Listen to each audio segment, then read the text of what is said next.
Hi, this is Ted Kelly with Ted's Hospitality Minute.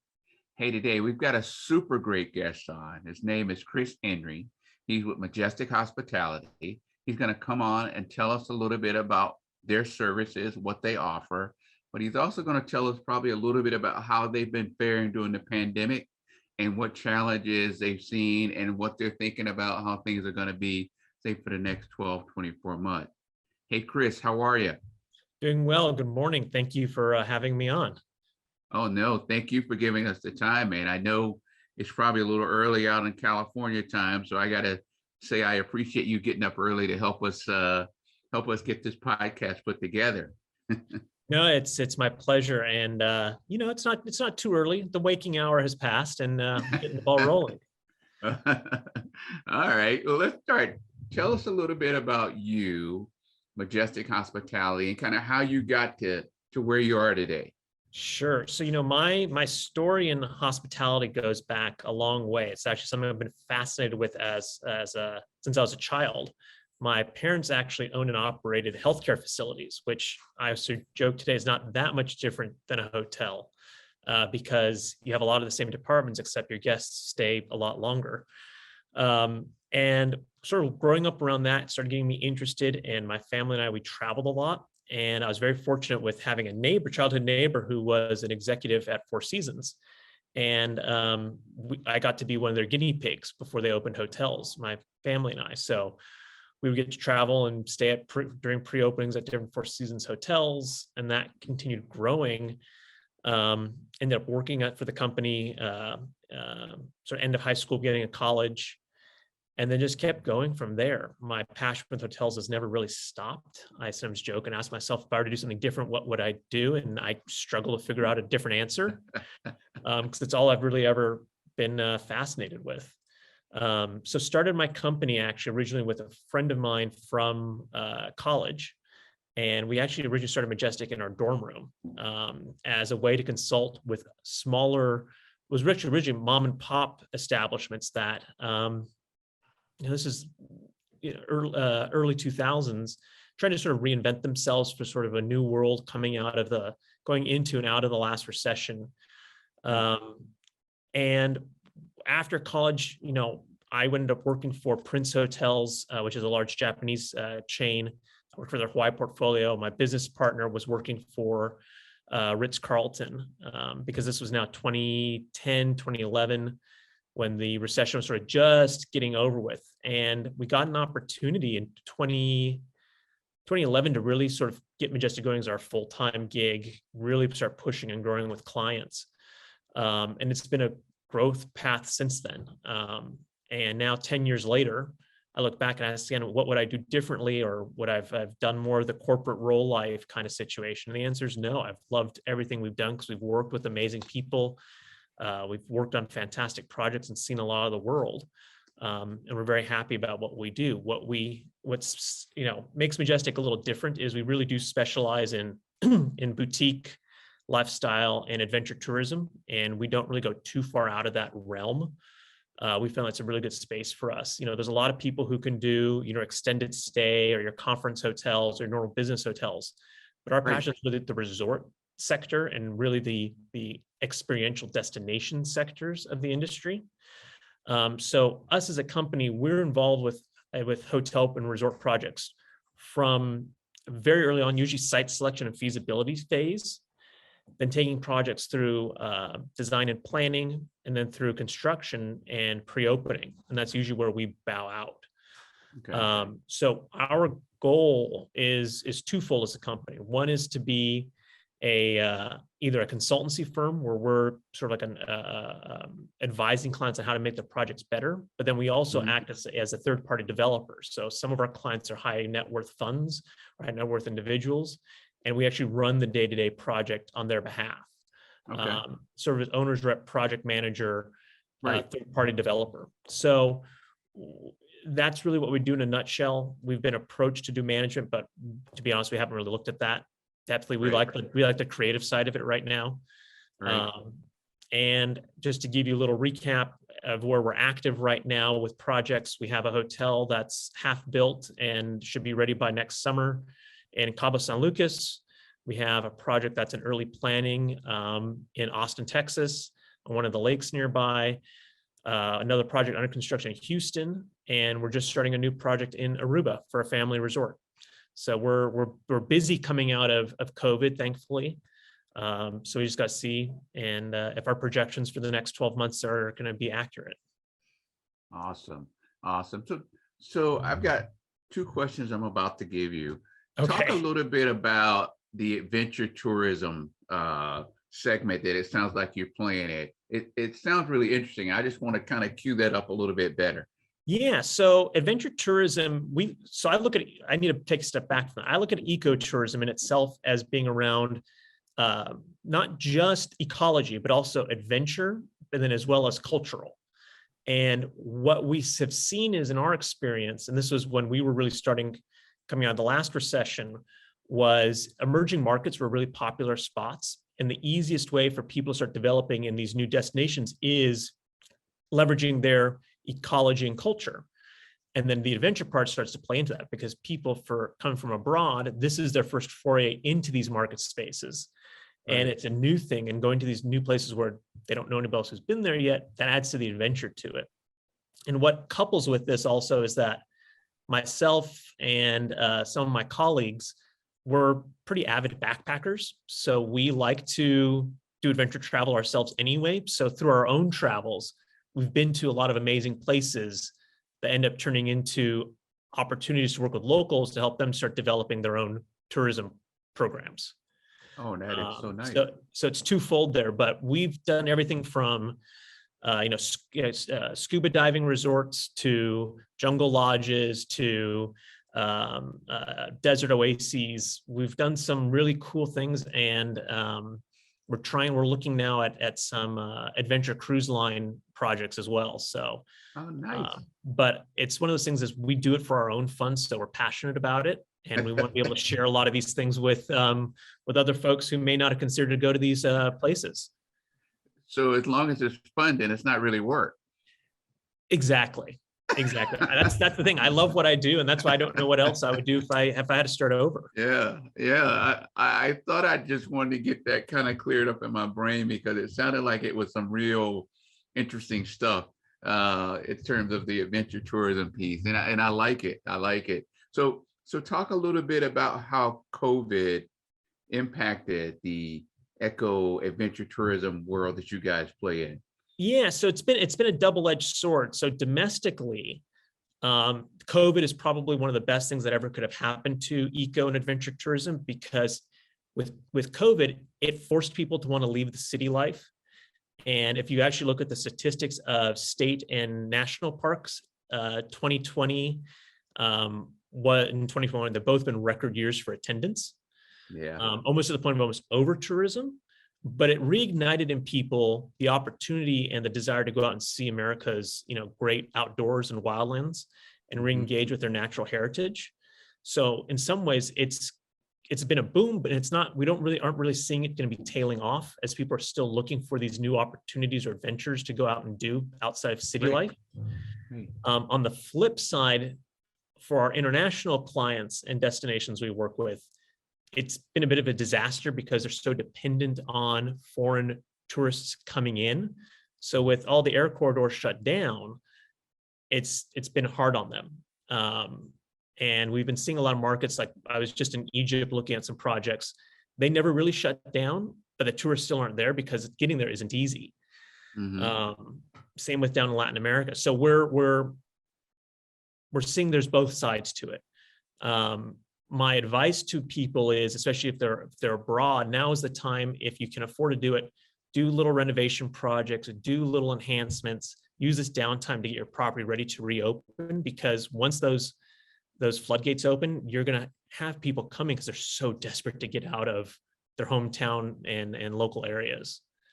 Yeah, that's interesting. That's a rule, I should say, a theory that we've been promoting for owners stateside as well during COVID, was that, hey, if you got the funds to renovate your property, what better time to do it, because your occupancy levels are so low. There's an abundance of trade folks that are looking for, opportunities to keep working and staying busy.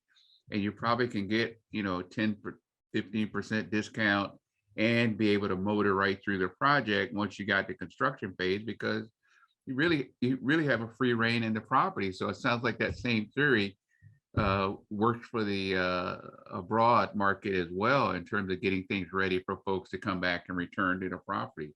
That's Absolutely.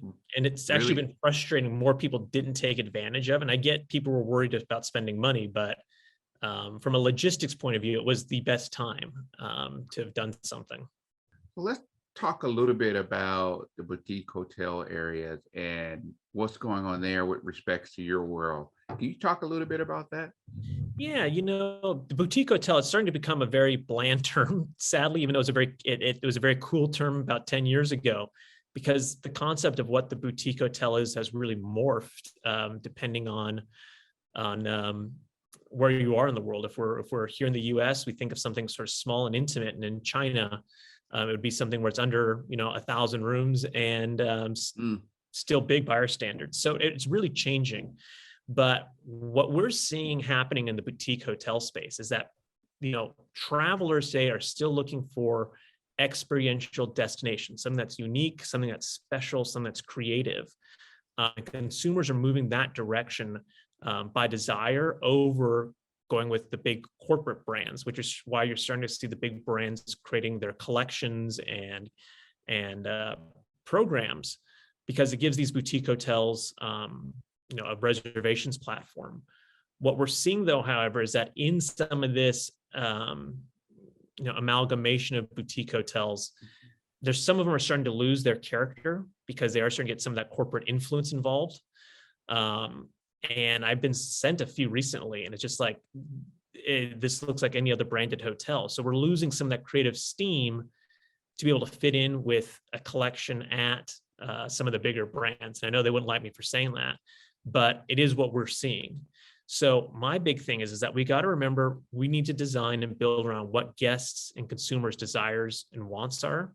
And what people are calling and screaming for today is they want something that's authentic, something that's unique, and something that's special.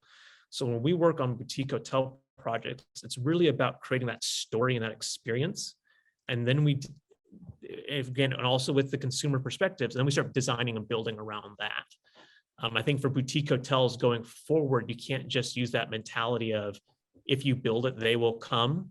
You really have to give people a reason to come to your property, and it should be a little destination unto itself, and not just heads and beds. So I think that's where we're seeing a little bit of a shift in the boutique space. Is they started to get a little too corporate-y mentality wise, and we need to get some of that creativity and uniqueness injected back into that space.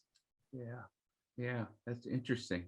Because to your point, here in Greenville, South Carolina, they're actually building a big Kimpton hotel that's supposed to be boutique. It's right there on the water, but I gotta say it's got to be at least a few hundred rooms, maybe Yeah. something like that. I haven't been in it yet, but it looks really strange, but it's a nice, interesting, attractive to make you want to go in and look like, hey, what's going over there?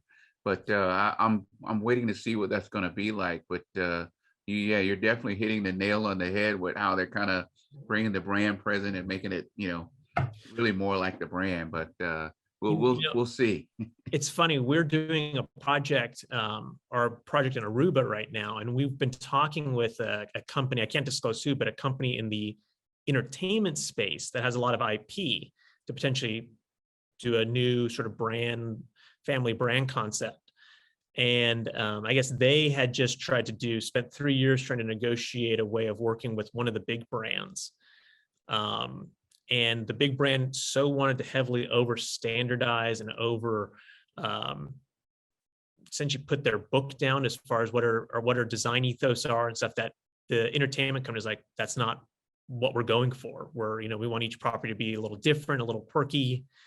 Right. Big brand just couldn't get their head around it. So I think that there's this disconnect that, over standardization, fine for a business hotel, but for leisure and consumers who want that special trip, it just doesn't work as well in today's market space. Yeah. It's definitely going to be interesting to see because I think that's one of the first what I would really call big boutique hotels here in the Greenville area. So it'll be interesting to see what that's like when they get it all done. Um, it's really in a nice location. I do like where it's placed. It is downtown, so we'll see what happens with that. So let me ask you this question, Chris. Are you guys in your projects that you have going abroad and possibly stateside, are you guys impacted by the workforce availability, the job situation and things of that nature? There was a period for us on the development side where we were seeing a shortage last year as lockdown came into play. A lot of trade workers left back home to say. So the big cities, especially like here in LA, and we had a product up in San Francisco at the time, we lost a lot of tradesmen. They just up and left and went back home to wherever they're from. So that had a knock-on effect for us on construction prices. Not to mention, there's significant rise in raw material costs. What we're seeing now for a lot of clients, we don't do a lot of management consulting, but what we are doing right now is we've had a lot of clients reaching out to us where they're trying to find talent to come and work for them. Usually mid-management level talent is what we have been getting some calls for recently, or some top management. And it's hard to find people. But what I'm hearing from everybody else at the moment is that finding entry level or line level employees is, part of my language, but damn near impossible. But being as a younger person, I always have a lot of friends who work in the industry and work in other industries. So I hear a lot of the millennial, Gen Z perspectives. And there's a lot of growing dissatisfaction, especially in the hospitality space, with career opportunities, with pay, with benefits. And it's certainly becoming more challenging. So we need to, as an industry, sort of take a step back and holistic look at what do we need to do to make hospitality interesting again from an employer's perspective. How do we want to bring people in? How do we want to treat our team members, our family? And I think there's a little bit of an awakening coming sooner than later on general job dissatisfaction in the US, but Yeah. hospitality is going to bear the brunt of it, in my opinion. Yeah. And to your point, I think that a lot of the millennials are not necessarily attracted to pay, It's there's the old saying that one half of, or I guess everybody else in the world, they work to live. And in the US, we have the opposite mentality, is that we live to work.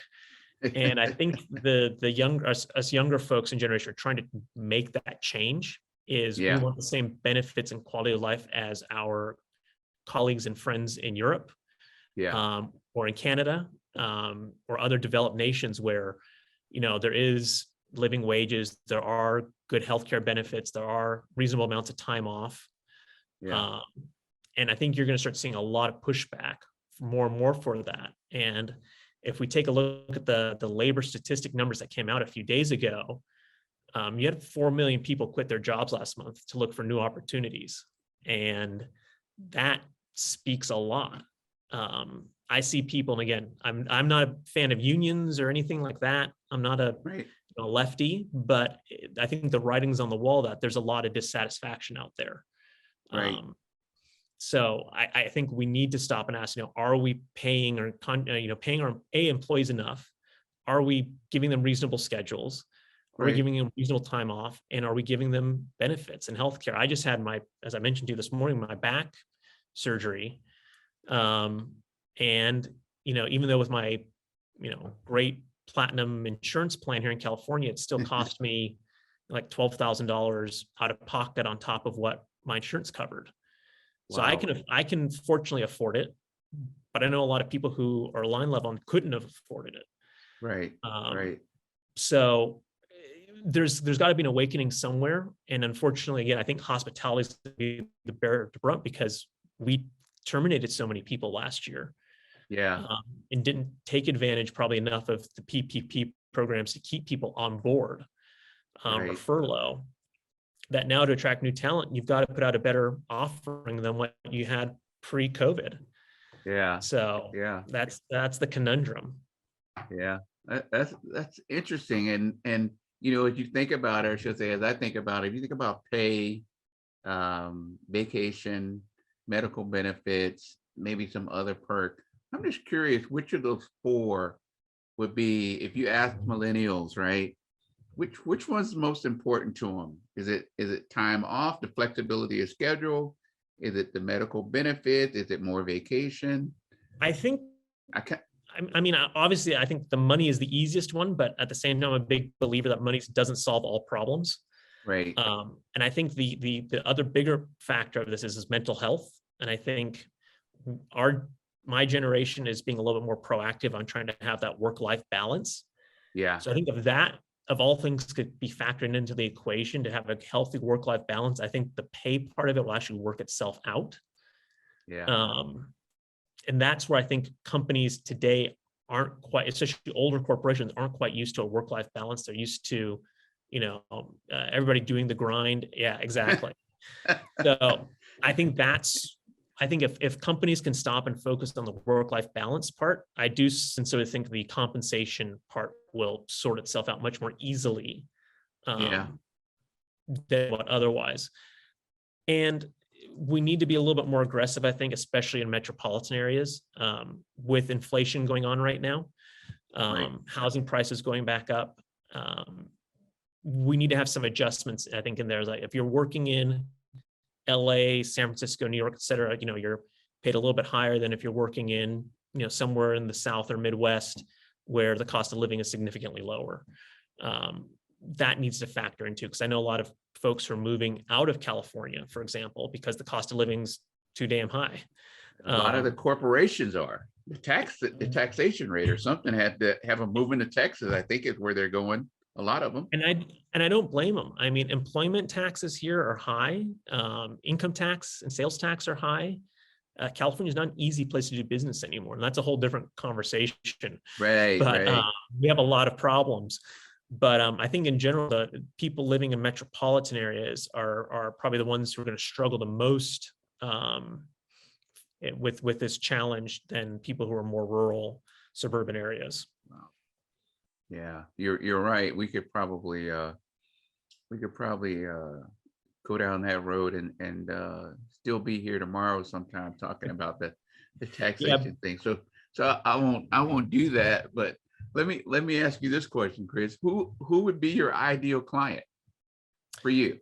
That's a great question. So I have two types of ideal clients. We love working with investment funds where they're bringing us on really to be more the third-party developer for them. That's really our ideal kind of project. And we have some great clients who are in that space that work with us. And our other ideal client is working with usually high net worth individuals or visionaries who they have great hotel ideas, but they need somebody to come in and be that owner's rep, project manager to really help them bring their vision to reality. Yeah. Those are other really key kind of clients because we like working on some of these, more unique, eccentric kind of projects. Right. So we can be the heavy lifters and help bring their vision to a reality. Yeah. Yeah. So that's really our yeah, we play in that third-party project management space, but it's really more kind of like the plain vanilla wrapper kind of stuff, the brand, kind of Courtyard, the Hilton, stuff like that. But you sound like you play in a way more creative space and that was one of the things, like when we really started getting going as a company during the 2008 era recession. We learned we had to be really flexible and nimble to survive. Right. Which is actually how, to be honest, we survived the COVID crisis last year. Is we grew up in that mindset in the 2008 recession. Like we knew how to be flexible and nimble, how to shut things off and keep the company. So last year wasn't too bad for us. We survived okay. But what we found is that our niche of dealing with these boutique lifestyle and ecotourism projects, we can do those pretty much anywhere in the world, depending on what economy is doing well or what, what's struggling. So we're very nimble and dynamic in that way. Right. But the thing I love about it is it gives us a lot more creativity when we're working overseas, because we then get to interface with governments usually who want tourism to be developed in their areas. So we don't get quite as much pushback as some stuff in the States. Right. And it becomes a really sort of fun game of putting a project together. So we have all the respect in the world for people who do the big corporate hotels or the limited service. Right. We chose to get into something different, and we've been having a hell of a lot of fun doing it. And I like that. So what's your forecast of when you think the COVID pandemic thing is gonna kind of maybe fizzle out and things in the US will kind of pick back up to where they need to be? Do you think it's 2022, 2023, or any thoughts on it? I think realistically, to get back to a sense of quote unquote normal, like pre-COVID normal, I with what I'm seeing, I don't think it's going to be probably until late 2022, early 2023. Yeah. I think we're still going to see on the biggest thing that's going to be supply chain issues. I do not see that evaporating anytime soon. Yeah. We're with our project in Cabo, we're doing a big entertainment space, and for even getting like entertainment equipment because of the microchip shortage has been a nightmare. So I think things like that, there's gonna be a lot of knock-on effects. I hope though on the social side and on the health and welfare side, I'm really hoping that caseloads and case numbers stay down through this winter. And if they do, I think we will see a sort of a newer interpretation of what normal is, but life will get mostly back by, I'd say, mid next year, late second, early third quarter. Right. But I'm more worried now about the economic knock-on effects of the supply chain, because thankfully raw material prices are coming back down, but it really did hamper us on new projects. Right. So my forecast is economically, I think we've got another year at least of this craziness, but socially, healthcare wise, I'm hoping it's not more than another 6 months of what we've been going through. But like everybody else, taking it one day at a time. Everybody's got a crystal ball. So yeah. Well, Chris, it's so great to have you on. Hey, tell our viewers how they can find you if they want to try to talk to you about soliciting your services. Yeah, absolutely. So best way is to go to our website, which is majestic-hospitality.com. And there you can click and submit inquiries and reach out to our team members. So that's the easiest and quickest way. Otherwise, you can find us on LinkedIn. My LinkedIn profile, just Christopher Henry, ISHC, is up there. And feel free to shoot me a message there as well. So that's the best way. All right. Excellent. Thanks so much for your time again, Chris. We appreciate having you on. Absolutely. Thank you for the invitation. All right. This has been another Ted's Hospitality Minute. Thanks so much for viewing, and we'll see you guys next time.